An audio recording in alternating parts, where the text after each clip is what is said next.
రావడం జరుగుతుంది. ఇప్పటి వరకు కూడా ఇది ఒక కొలిక్కి రాలేదని చెప్పొచ్చు. అయితే నేను ఒంటరిగా పోరాటం చేస్తున్నాను లావణ్య చెప్పడం అయితే జరిగింది. ఇప్పుడు మాత్రం ఆ పోరాటంలో వాళ్ళ కుటుంబ సభ్యులు కూడా తోడున్నారని వాళ్ళైతే చెప్పడం జరుగుతుంది. అసలు నిజాలు ఏంటో కొన్ని వాళ్ళ నాన్నని అడిగి తెలుసుకునే ప్రయత్నం చేద్దాం. అంకుల్ నమస్తే. చెప్పండి, మీకు లావణ్యకి మరి రాజ్ తరుణ్కి పెళ్లి జరిగిందని మీకు ఎప్పుడు తెలిసింది? అంటే ఏ సంవత్సరం తెలిసింది? అంటే ఒక 1 ఇయర్ లోపల ఇట్లా గుళ్ళో టెంపుల్లో చేసుకున్నాము. తర్వాత అందరి సమక్షంలో గ్రాండ్గా చేసుకుందాము అని ఇప్పుడు మూవీ షూటింగ్లో బిజీ ఉన్నాం. కొంచెం అందరికి తెలిసేటట్టు తర్వాత గ్రాండ్గా చేసుకుందాం.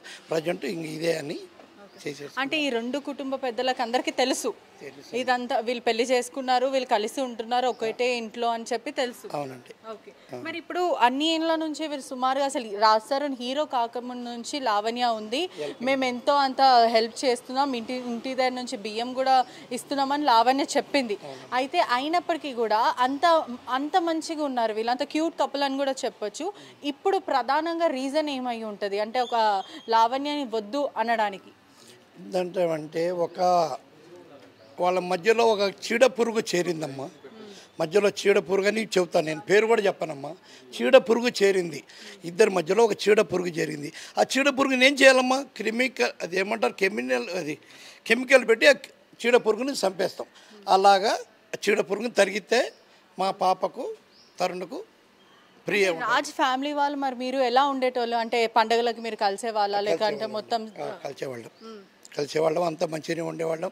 వాళ్ళతో మేము ఫోటోలు దిగేవాళ్ళం, మేము అంతా కలిసి ఫ్యామిలీగానే ఉండేవాళ్ళం. ఎప్పుడు చేద్దాం అంతేనమ్మా.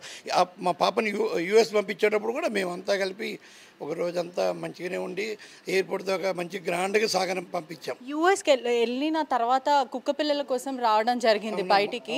అది పంపించినట్టు మీకు తప్ప ఎవరికి తెలియదు తను యూఎస్ వెళ్తున్నట్టు.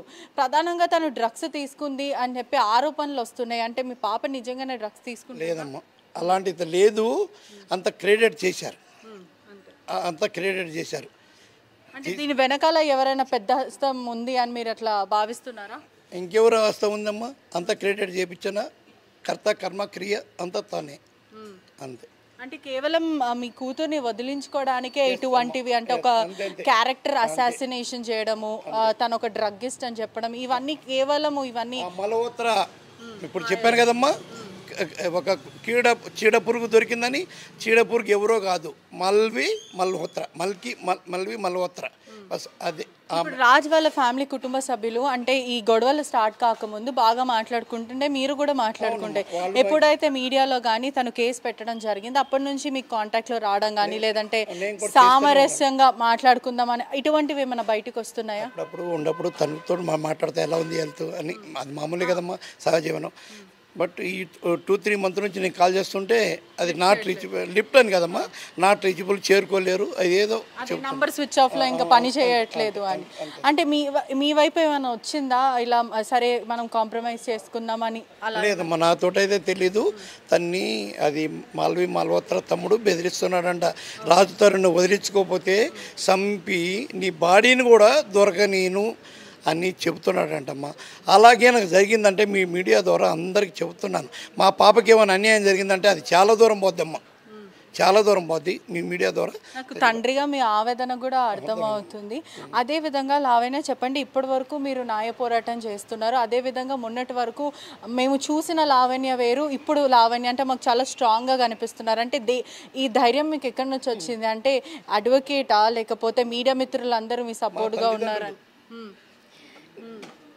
టు బి హానెస్ట్, నిజం చెప్పాలి అంటే పడ్డ నిందలు పడ్డ మాటలు ఎంతవరకు నన్ను స్ట్రాంగ్ చేశాయి అంటే ఇప్పుడు నేను ఇక్కడ ఉన్నంత ఇంకెంతకంటే ఇంకా నిజంగా ఏమీ లేదు.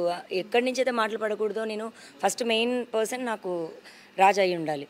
రాజు నుంచే మాటలు పడ్డాను, అవి వినకూడని. అది అతను ఎవరికి చెప్పాడు, మొత్తం ప్రపంచానికి అంతటికీ చెప్పాడు. ఇంకా సరే దాని తర్వాత ఇంకా నేను అది నాకు సఫర్ అవ్వకూడదు, నేనెందుకు సఫర్ అవ్వాలి, బాధపడాలి అన్న దగ్గర నేను స్ట్రాంగ్ అయ్యాను. దానికి ఖచ్చితంగా నేను దిలీప్ సార్ అనే చెప్తాను. స్ట్రాంగ్ పిల్లర్ లాగా ఉన్నారు. అండ్ మై పేరెంట్స్ నాకు వాళ్ళని చెప్పాలి అండ్ ఇన్వాల్వ్ చేయాలని అనుకోవట్లేదు. బికాజ్ వాళ్ళు చూసారు మీరు వాళ్ళు ఎంత సెన్సిటివ్గా ఉన్నారో. వాళ్ళకి నా సైడ్ నుంచి ఎటువంటి ప్రాబ్లం వచ్చినా, అపాయం అన్నది వచ్చినా, అది ఇంకా నాకు కుంగదీస్తుంది.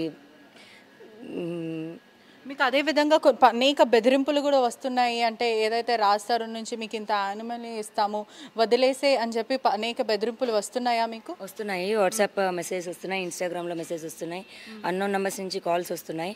ఇంకా డైరెక్ట్గా వాళ్ళ లాయర్ ఎవరైతే ఉన్నారో అతను సెటిల్మెంట్కి రమ్మందాము అన్నాడు. ఒకవేళ సెటిల్మెంట్ చేసుకోకపోతే పరిణామాలు ఎలా ఉంటాయో నువ్వు చూస్తావు అంటున్నారు. నువ్వు ఎవరితో పెట్టుకుంటున్నావో నీకు అర్థం కావట్లేదు అంటున్నారు. సెటిల్మెంట్ అంతా చేస్తే 5 CR ఇస్తామని చెప్తున్నారు. అంటే ఎఫ్ఐఆర్ అయిన తర్వాతనే ఈ డిస్కషన్ అంతా జరిగింది. అంటే బహిరంగ ఒక ఆడ మహిళని బెదిరించడం కూడా జరుగుతుంది ఇప్పుడు. నేను అవన్నీ కూడా సబ్మిట్ చేస్తాను. ఇంకా కుదిరితే ఆ లాయర్ పైన కూడా కేసు నమోదు చేస్తాం. చెప్పండి లావణ్య, మొదట మీరు ఇవన్నీ ఏదైతే అబోర్షన్ అని ఇప్పుడు తెరపైకి వస్తుందో మొదట మీరు చెప్పలేకపోయారా, లేకపోతే ఇప్పుడు సృష్టించి చెప్తున్నారా? అసలు ఏంటి, కొంతమంది నెటిజన్స్కి కూడా తెలుసుకోవాలని చాలా అనిపిస్తుంది. అంటే ఎందుకు అంటే నావాడే అని చెప్పి ఆగిపోయారా, లేకపోతే ఏంటి కారణం ఏంటి, ఇప్పుడు చెప్పాల్సిన అవసరం ఏంటి? ఒకటి, అది చాలా సెన్సిటివ్ టాపిక్, బయటికి చెప్పాలన్నది అయితే నాకు లేదు. అండ్ సృష్టించడం అంటే 2016ది లేదా 17, 18ది ఇప్పుడు తీసుకొచ్చి ఎక్కడి నుంచి క్రియేట్ చేస్తాము.